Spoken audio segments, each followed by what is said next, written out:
नमस्कार और स्वागत है आज की इस खास बातचीत में। आज हम एक ऐसी किताब की परतों को खोलने जा रहे हैं जिसने दुनिया भर में लाखों लोगों की पैसे को लेकर सोच बदली है। रॉबर्ट कियोसाकी की रिच डैड पुअर डैड। जी हाँ, बहुत ही प्रभावशाली किताब रही है ये। बिल्कुल, ये किताब व्यक्तिगत वित्त के बारे में है, पर ये कोई मतलब भारी भरकम एकेडमिक किताब नहीं है। ये कहानी है दो पिताओं की। कियोसाकी के अपने पिता, जिन्हें वो पुअर डैड कहते हैं, और उनके सबसे अच्छे दोस्त के पिता रिच डैड। हाँ, और इन दोनों के पैसे, काम और जिंदगी को देखने के नजरिए वो बिल्कुल अलग थे, एकदम विपरीत। बिल्कुल जमीन आसमान का फर्क था उनकी सोच में। तो आज हमारा लक्ष्य क्या है?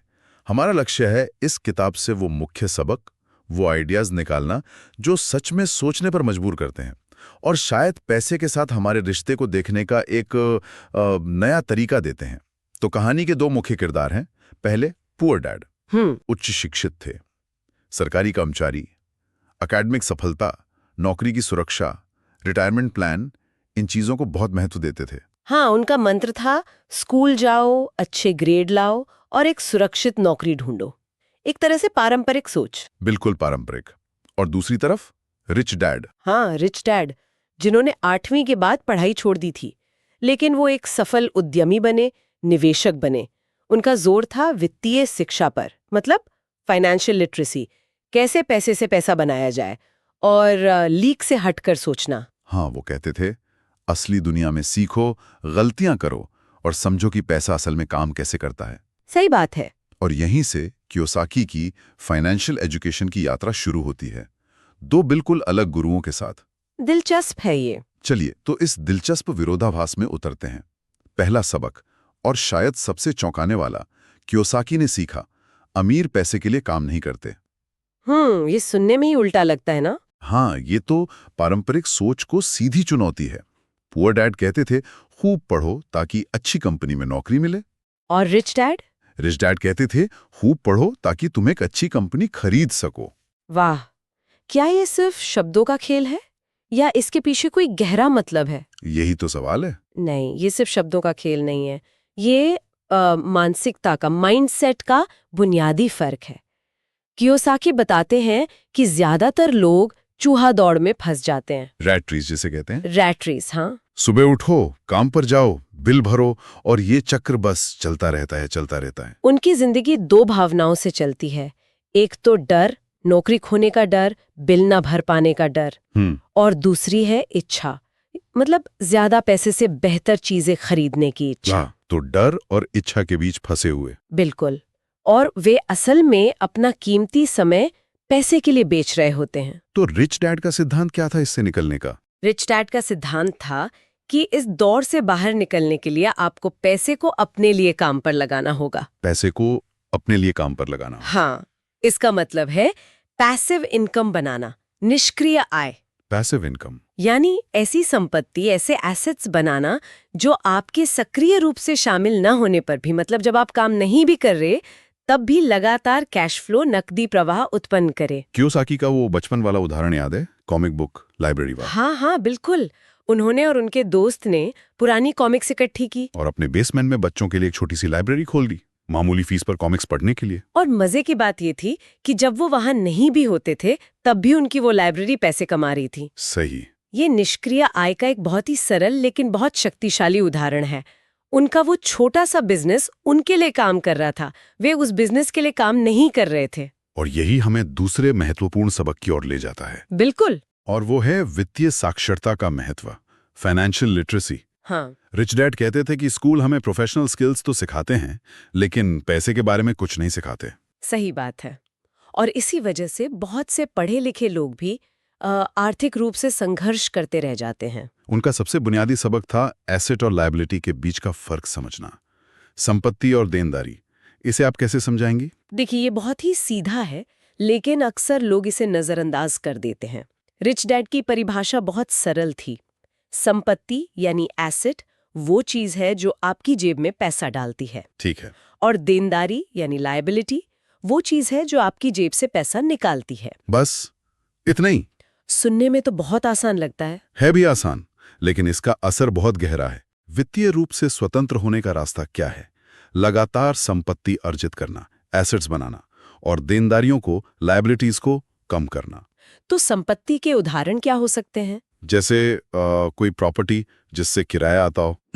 स्टॉक या बॉन्ड्स जिनसे डिविडेंड या ब्याज मिलता हो, कोई बौद्धिक संपदा जैसे किताब या म्यूजिक जिससे रॉयल्टी आती हो, अच्छा। या फिर कोई बिजनेस जो आपके बिना भी चले और मुनाफा कमाए। और देनदारियां? देनदारियों में आ गए आपके home loan, car loan, credit card का कर्ज और वो सारे खर्चे जो आपकी जेब से पैसा निकालते रहते हैं। और यहीं पर कियोसाकी वो थोड़ी विवादास्पद बात कहते हैं घर के बारे में। हाँ बिल्कुल, जो कई लोगों को चौंकाती है। वो कहते हैं कि आपका अपना घर जिसमें आप रहते हैं वो अक्सर आपकी सबसे बड़ी देनदारी होती है, संपत्ति नहीं। संपत्ति नहीं, लेकिन सब तो यही मानते हैं कि घर सबसे बड़ा एसेट है। हाँ, पारंपरिक सोच यही है, लेकिन कियोसाकी के नजरिए से सोचिए, क्या वो घर आपकी जेब में पैसा डाल रहा है? नहीं, बल्कि वो आपकी जेब से लगातार पैसा निकाल रहा है। कैसे? लोन की किश्तें, प्रॉपर्टी टैक्स, बीमा, रखरखाव का खर्चा। बात तो सोचने वाली है। उनका तर्क है कि जब तक कोई चीज आपकी जेब में पैसा नहीं डाल रही, वो फाइनेंशियल नजरिए से संपत्ति नहीं है। हाँ, ये बिंदु हमेशा बहस का विषय रहा है, लेकिन उनके तर्क में दम तो है। और इसी से जुड़ा हुआ उनका तीसरा सबक है, अपने काम से काम रखो, माइंड योर ओन बिजनेस। इसका क्या मतलब है? क्या वो कह रहे हैं कि अपनी नौकरी छोड़ दो? जरूरी नहीं, कम से कम तुरंत तो नहीं। अपने काम से काम रखो का मतलब है कि अपनी नौकरी या पेशे के साथ साथ अपना असली ध्यान अपने एसेट कॉलम को बनाने पर लगाना। एसेट कॉलम मतलब संपत्ति वाला खाना। बिल्कुल, आपकी नौकरी आपके बिल भर सकती है, आपके खर्चे चला सकती है, लेकिन आपका असली काम आपकी संपत्ति बनाना होना चाहिए। ज्यादातर लोग अपनी सारी ऊर्जा नौकरी में लगा देते हैं और अपनी संपत्ति बनाने पर कभी ध्यान ही नहीं देते। तो करना क्या चाहिए? कियोसाकी कहते हैं, अपनी दिन की नौकरी करते रहो, लेकिन जो तनख्वाह मिलती है उसका इस्तेमाल देनदारियां खरीदने के बजाय संपत्ति खरीदने में करो। जैसे रियल एस्टेट में निवेश करो, स्टॉक खरीदो, बॉन्ड लो, या अपना कोई छोटा सा साइड बिजनेस शुरू करो, कुछ भी जो आय उत्पन्न करे और समय के साथ बढ़े। अच्छा, यही चूहा दौड़ से बाहर निकलने का असली तरीका है। धीरे धीरे अपनी आय का स्रोत बदलो, तनख्वाह पर निर्भरता कम करो और संपत्ति से होने वाली आय पर ज्यादा निर्भर बनो। ये समझ में आता है। आपने आय स्रोतों की बात की और कियोसाकी ने इसे समझाने के लिए कैश फ्लो क्वाड्रेंट का एक मॉडल भी दिया है। हाँ, कैश फ्लो क्वाड्रेंट ये एक बहुत ही शक्तिशाली अवधारणा है। कियोसाकी लोगों को उनकी आय के मुख्य स्रोत के आधार पर 4 श्रेणियों में बांटते हैं। 4 श्रेणियां कौन कौन सी? देखिए, बाईं तरफ है 2, ई और एस। ई और एस। ई मतलब एम्प्लॉय, कर्मचारी, ये किसी और के लिए काम करते हैं और तनख्वाह पाते हैं। इनके लिए सुरक्षा, जॉब सिक्योरिटी अक्सर सबसे जरूरी होती है। ठीक है। और एस? एस मतलब सेल्फ एम्प्लॉयड या स्मॉल बिजनेस ओनर, स्वनियोजित या छोटे व्यवसायी, जैसे डॉक्टर, वकील, फ्रीलांसर, ये खुद के मालिक होते हैं। तो ये तो अच्छी बात हुई ना। हाँ, लेकिन इसमें एक पेंच है। वे अपनी विशेषज्ञता या सेवाओं के लिए पैसा कमाते हैं। अगर वे काम नहीं करते तो उनकी आय भी रुक जाती है। वे असल में अपनी नौकरी के मालिक होते हैं, उनका बिजनेस उन पर निर्भर होता है। अच्छा, ये तो हुई बाईं तरफ की बात। एस और ई। दाईं तरफ कौन है? दाईं तरफ है बी और आई। बी और आई। बी मतलब बिजनेस ओनर, व्यवसाय का मालिक। लेकिन ये एस से अलग हैं। ये एक सिस्टम के मालिक होते हैं। सिस्टम के मालिक? हाँ, उनके पास एक ऐसा बिजनेस होता है जो उनके व्यक्तिगत रूप से वहां न होने पर भी चल सकता है और आय उत्पन्न कर सकता है। वे लोगों को काम पर रखते हैं, सिस्टम बनाते हैं। जैसे मैकडॉनल्ड्स का उदाहरण? बिल्कुल सही। आप शायद बर्गर बनाने में मालिक से बेहतर हों, लेकिन आप उनके बिजनेस सिस्टम से बेहतर शायद नहीं हैं। समझ गया। और चौथा? आई। आई मतलब इन्वेस्टर, निवेशक। ये पैसे से पैसा बनाते हैं। पैसे से पैसा? हाँ, उनका पैसा उनके लिए काम करता है। वो व्यवसायों में, स्टॉक्स में, रियल एस्टेट में, ऐसी चीजों में निवेश करते हैं जहां उनका पैसा बढ़ता है। तो कियोसाकी का तर्क क्या है इस क्वाड्रेंट को लेकर? उनका तर्क है कि सच्ची वित्तीय स्वतंत्रता और दौलत बनाना वो क्वाड्रेंट के दाईं ओर होता है, बी और आई में। बाईं ओर से दाईं ओर जाना, ई और एस से बी और आई की तरफ। जी हाँ, और इस तरफ जाने के लिए सिर्फ नए हुनर सीखना काफी नहीं है। इसके लिए सोच में, मानसिकता में भी बदलाव लाना पड़ता है। और यहीं पे वो मानसिकता वाला फर्क फिर से सामने आता है ना। बिल्कुल। वो मैं ये नहीं खरीद सकता बनाम मैं इसे कैसे खरीद सकता हूँ। एकदम सही। मैं ये नहीं खरीद सकता कहना ये दिमाग को बंद कर देता है। ये एक तरह का फुल स्टॉप है। लेकिन मैं इसे कैसे खरीद सकता हूँ ये सवाल पूछना ये दिमाग को खोलता है। ये आपको सोचने पर मजबूर करता है। हल ढूंढने पर। हाँ, समस्या समाधान को प्रेरित करता है, क्रिएटिविटी को जगाता है और आपको संभावनाएं तलाशने के लिए मजबूर करता है। यही मानसिकता बी और आई क्वाड्रेंट के लोगों की पहचान है। वे सीमाओं के बजाय अवसरों पर ध्यान देते हैं। ये मानसिकता का बदलाव तो सच में बहुत गहरा है। अब चलिए चौथे सबक पे चलते हैं। ये थोड़ा तकनीकी लग सकता है पर कियोसाकी इसे बहुत महत्वपूर्ण मानते हैं। टैक्स का इतिहास और कॉर्पोरेशन की शक्ति, इसमें क्या मुख्य बात है? देखिए, कियोसाकी बताते हैं कि टैक्स मूल रूप से अमीरों पर लगे थे, लेकिन धीरे धीरे मध्यम वर्ग और गरीबों पर टैक्स का बोझ बढ़ता गया। हाँ, ये तो है। वे तर्क देते हैं कि अमीर लोग अक्सर कानूनी ढांचे, खासतौर पर कॉर्पोरेशन का इस्तेमाल करके अपने टैक्स का बोझ कम करते हैं। कॉर्पोरेशन मतलब कंपनी बनाना। हाँ, यहाँ मुख्य फर्क ये है कि कर्मचारी यानी ई और स्वनियोजित यानी एस क्या करते हैं। वो पहले कमाते हैं, फिर सरकार को टैक्स देते हैं और फिर बचे हुए पैसे से खर्च करते हैं। सही। इसके उलट कॉर्पोरेशन, जो बी और आई क्वाड्रेंट के लोग अक्सर इस्तेमाल करते हैं, पहले कमाते हैं, फिर अपने सभी जायज़ बिजनेस के खर्चे करते हैं, जैसे सैलरी, ट्रैवल, सप्लाई वगैरह, और अंत में जो मुनाफा बचता है उस पर टैक्स देते हैं। ओ अच्छा, तो वो खर्चा करने के बाद टैक्स देते हैं। बिल्कुल, ये कानूनी ढांचा उन्हें ये सुविधा देता है, जबकि कर्मचारियों को खर्चा करने से पहले टैक्स देना पड़ता है। इसका तो कैश फ्लो पर बहुत बड़ा असर पड़ता होगा। जाहिर है, कैश फ्लो और पैसा बनाने की क्षमता पर बहुत बड़ा असर पड़ता है। और इसके अलावा कॉर्पोरेशन आपकी संपत्ति की सुरक्षा भी करते हैं, आपकी पर्सनल लायबिलिटीज से बिजनेस एसेट्स को अलग रखते हैं। ये सब फाइनेंशियल लिटरेसी का हिस्सा है, सिस्टम के नियमों को समझना और उन्हें कानूनी तौर पर अपने फायदे के लिए इस्तेमाल करना। तो ये सिर्फ ज्यादा पैसा कमाना नहीं है, बल्कि पैसे को चतुराई से संभालना भी है। बिल्कुल। और इसी से जुड़ा है पांचवा सबक, अमीर पैसा ईजाद करते हैं। The rich invent money. ये सुनने में थोड़ा अजीब है। क्या मतलब है इसका? वो नोट छापते हैं क्या? नहीं, नोट छापने की बात नहीं है। पैसा ईजाद करना का मतलब है अपनी फाइनेंशियल इंटेलिजेंस, अपनी क्रिएटिविटी और हिम्मत का इस्तेमाल करके ऐसे मौके बनाना या पहचानना जिन्हें दूसरे लोग देख नहीं पाते। अच्छा, मतलब अवसर बनाना। हाँ, ये किस्मत से पैसा बनाने के बारे में नहीं है। ये ज्ञान, बातचीत करने की कला और जोखिम लेने की क्षमता से अवसर बनाने के बारे में है। कियोसाकी ने खुद ऐसे सौदे किए थे ना रियल एस्टेट में? हाँ, बिल्कुल। उन्होंने ऐसे रियल एस्टेट सौदे करके पैसा बनाया जो दूसरों को या तो बहुत जोखिम भरे लग रहे थे या बेकार लग रहे थे। उन्होंने बाजार की कमियों का या किसी प्रॉपर्टी की छिपी हुई क्षमता का या फाइनेंशियल स्ट्रक्चरिंग का फायदा उठाया। तो इसका मतलब है प्रॉब्लम सॉल्विंग। हाँ, इसका मतलब हो सकता है किसी ऐसी समस्या का हल खोजना जिसके लिए लोग पैसे देने को तैयार हों, या अपनी जानकारी और कॉन्टैक्ट्स का इस्तेमाल करके कोई फायदेमंद निवेश करना। ये इंतजार करने के बजाय सक्रिय रूप से मौके बनाने के बारे में है। इसके लिए बाजार की समझ चाहिए, फाइनेंशियल ज्ञान चाहिए और थोड़ी हिम्मत भी चाहिए। यानी अवसर सिर्फ मिलते नहीं, बनाए भी जाते हैं।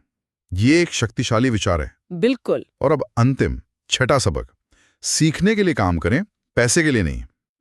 ये भी पारंपरिक करियर सलाह के बिल्कुल उलट लगता है। हाँ, पारंपरिक सलाह क्या होती है? किसी एक फील्ड में एक्सपर्ट बनो और उसी में आगे बढ़ो। सही। रिच डैड की सलाह अलग थी। उन्होंने कियोसाकी को प्रोत्साहित किया कि वे ऐसी नौकरियां या भूमिकाएं चुनें जहां वो महत्वपूर्ण कौशल सीख सकें, भले ही तनख्वाह कम क्यों न हो। कौन से कौशल? स्किल्स? जैसे sales, marketing, communication, negotiation, accounting की बेसिक समझ, निवेश की मूल बातें, लोगों को मैनेज करना और सिस्टम को समझना। ये सब क्यों जरूरी है? रिच डैड का मानना था कि ये विविध कौशल, ये मल्टीपल स्किल्स आपको भविष्य में अपना बिजनेस बी क्वाड्रेंट शुरू करने या एक सफल निवेशक आई क्वाड्रेंट बनने के लिए तैयार करते हैं। तो नौकरी सिर्फ तनख्वाह के लिए नहीं? बिल्कुल नहीं। नौकरी सिर्फ एक पेचेक का जरिया नहीं होनी चाहिए, बल्कि सीखने का एक मंच होनी चाहिए।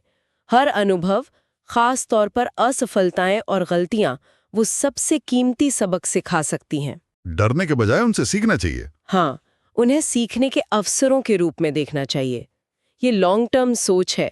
आज शायद कम तनख्वाह स्वीकार कर लो ताकि कल बड़ी संपत्ति बना सको। वाकई ये 6 सबक मिलकर पैसे और सफलता के बारे में एक बिल्कुल अलग तस्वीर पेश करते हैं और पूरी किताब में पुअर डैड और रिच डैड की सोच का जो विरोधाभास है वो साफ दिखता है। हाँ, हर कदम पर। कुछ मुख्य अंतर जो मुझे याद आ रहे हैं, जैसे पुअर डैड कहते थे पैसे का प्यार सभी बुराइयों की जड़ है, और रिच डैड का मानना था पैसे की कमी सभी बुराइयों की जड़ है। ये दिखाते हैं कि पैसे को लेकर उनकी भावनाएं कितनी अलग थीं। बिल्कुल। फिर पुअर डैड, मैं जोखिम नहीं उठा सकता, जबकि रिच डैड, जोखिम को मैनेज करना सीखो। पुअर डैड, हमारा घर हमारी सबसे बड़ी संपत्ति है, रिच डैड, मेरा घर एक देनदारी है और अगर तुम्हारा घर तुम्हारी सबसे बड़ी संपत्ति है तो तुम मुश्किल में हो। और वो क्लासिक वाला पुअर डैड का बंद बयान, मैं यहाँ नहीं खरीद सकता, बनाम रिच डैड का खुला सवाल, मैं इसे कैसे खरीद सकता हूँ। हाँ, ये सिर्फ फिलॉसफी या मानसिकता की बात नहीं है। किताब कुछ ठोस प्रैक्टिकल कदम भी सुझाती है ना। जी हाँ, बिल्कुल। कियोसाकी सिर्फ सिद्धांत नहीं बताते, वो व्यावहारिक सलाह भी देते हैं। जैसे कि जल्दी शुरुआत करो, भले ही छोटे स्तर पर। वो कॉमिक्स वाला उदाहरण। हाँ, लगातार सीखते रहो, किताबें पढ़ो, सेमिनार अटेंड करो, सफल लोगों से मिलो, अपनी संपत्ति बनाने और देनदारियों को कम करने पर ध्यान दो, अपने खर्चों को ट्रैक करो और भावनाओं पर नियंत्रण। हाँ, ये बहुत जरूरी है। अपनी भावनाओं को, खासकर डर और लालच को पहचानना और उन्हें नियंत्रित करना सीखना, क्योंकि वे अक्सर खराब फाइनेंशियल फैसलों का कारण बनती हैं। सही कहा। तो संक्षेप में कहें तो रिच डैड पुअर डैड एक प्रैक्टिकल गाइड है। ये धन बनाने के प्रति हमारी सोच को बदलने पर जोर देती है।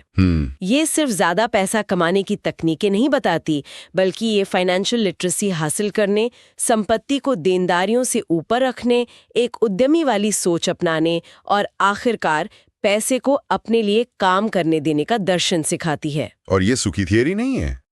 मूल संदेश साफ है, सीखो, समझदारी से जोखिम लो और सिर्फ बिल भरने वाली मानसिकता से ऊपर उठो। ये फाइनेंशियल फ्रीडम की ओर एक यात्रा का आह्वान है। तो इस पूरी बातचीत से जो मुख्य बातें निकल कर आई हैं वो हैं, पहला, पैसों के बारे में सीखना यानी फाइनेंशियल लिटरेसी बेहद जरूरी है, शायद स्कूल में सीखी जाने वाली चीजों से भी ज्यादा। हाँ, बिल्कुल। दूसरा, संपत्ति जो पैसा लाती है और देनदारी जो पैसा ले जाती है के बीच का वो सरल लेकिन गहरा अंतर समझना बहुत जरूरी है। मौलिक है वो। तीसरा, सिर्फ अपनी नौकरी पर ही नहीं बल्कि अपनी संपत्ति बनाने पर सक्रिय रूप से ध्यान देना महत्वपूर्ण है, अपना एसेट कॉलम बढ़ाना। हाँ। चौथा, कैश फ्लो क्वाड्रेंट हमें दिखाता है कि आय के अलग अलग स्रोत कैसे काम करते हैं और क्यों बी और आई बनना फाइनेंशियल फ्रीडम की कुंजी हो सकता है। दाईं ओर जाना। पांचवा, करियर चुनते समय सीखने को प्राथमिकता देना, न कि सिर्फ तनख्वाह को, लंबे समय में फायदा दे सकता है। सही। और छठा और शायद सबसे अहम, अपनी सोच को मैं नहीं कर सकता से मैं कैसे कर सकता हूं में बदलना। बिल्कुल, ये मानसिकता का बदलाव सबसे शक्तिशाली है और ये सब हमें एक आखिरी सोचने वाले सवाल पर छोड़ जाता है। क्या सवाल? सवाल ये है कि क्या हमारी पारंपरिक शिक्षा प्रणाली, हमारा जो एजुकेशन सिस्टम है, जो हमें अच्छा कर्मचारी या ज्यादा से ज्यादा एक सेल्फ एम्प्लॉयड प्रोफेशनल बनने के लिए तैयार करता है, क्या वो अनजाने में हमें पुअर डैड की मानसिकता की ओर तो नहीं धकेल रहा? अच्छा पॉइंट है। क्या ये हमें फाइनेंशियल फ्रीडम के बजाय नौकरी की सुरक्षा को ही अंतिम लक्ष्य मानने के लिए तैयार कर रहा है?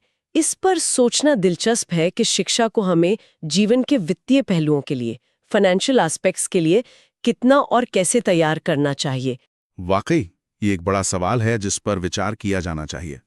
रॉबर्ट कियोसाकी की रिच डैड पुअर डैड पर इस विस्तृत चर्चा में शामिल होने के लिए धन्यवाद।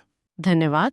उम्मीद है कि इस विश्लेषण ने पैसे, संपत्ति और वित्तीय स्वतंत्रता के बारे में सोचने के लिए कुछ नए आयाम दिए होंगे।